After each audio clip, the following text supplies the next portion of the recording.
All right, today we're going to dive into a pretty common data mystery. It's a story about a really smart team. They had all the right tools, but their whole platform just ground to a halt. And it was all because of one decision they made, a decision they thought was the right one. So it all kicks off with this number 38 seconds. I mean, can you imagine? That's how long this team had to wait every single time for their dashboards to load. 38 seconds. In data analytics, that's basically forever. And what was so frustrating for them was that they were super proud of their setup. I mean, they had Snowflake, they were using dbt, they had all the cool modern tools. So the big question was, with this amazing expensive stack, why was everything so incredibly slow? Okay, so let's get into it. Let's look at their setup and pinpoint that one critical decision that caused this whole mess. And this is a big deal because it's a choice a lot of teams are making right now. It's really the core of what we're talking about today. So here it is. This was their baby. One giant flattened table. We're talking 600 columns wide. They had pre-joined absolutely everything into this monster table. And they thought, this is it. This is the modern way, the most efficient way to do things. But yeah, as you can probably guess, this one table was the root of all evil here. And look, their decision wasn't crazy. It came from a piece of advice that's super common in the industry right now. I bet a lot of you have heard it, maybe even followed it. It's almost become this unquestionable truth in the data world. This is what the lead engineer said. And, it sounds pretty logical, doesn't it?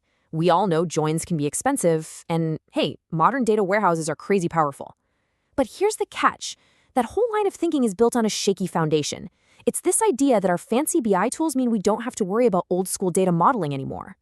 Which, leads us to the million-dollar question. If you just flatten everything, what happens to the schema? All those relationships between your data points, where do they go? Do they just disappear into thin air? Well, the answer is kind of the big secret of this whole thing. It's hidden right inside the BI tools that we're all using. Turns out, they're doing something in the background with that flat data, something you probably don't even realize is happening. And here it is. The schema didn't disappear. It never went away. When you gave your BI tool that giant flat table, you didn't get rid of the model. You just gave up control over it. You basically handed the keys over to a machine that has no idea how your business actually works. Let's take a looker. Look MLL, its modeling layer. That's just a dimensional model written in code. So when you give it a flat table, it has to try and figure out all the relationships and build a model on top of your model anyway. You're just letting a YAML file guess what your schema should be, and that's a recipe for disaster. Okay, what about Power BI? Its engine, Vertipack, is a beast at compressing data. But, and this is a big but, it's designed to work best with separate, organized dimension tables.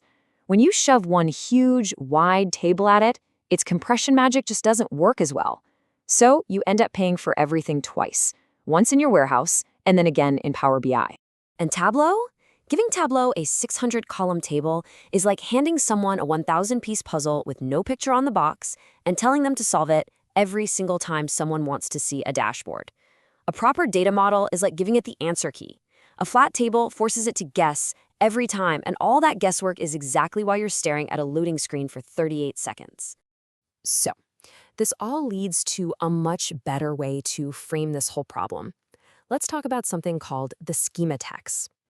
See, here's the thing. Data modeling isn't optional. There is always a cost to giving your data structure so people can actually use it. Think of it like a tax. You can't avoid paying this tax. The only choice you get to make is when you pay it and who pays it. And this chart here just lays it all out, plain and simple. You can pay the tax at design time. That means your data engineers do the hard work up front, just once. The result? Fast, predictable dashboards.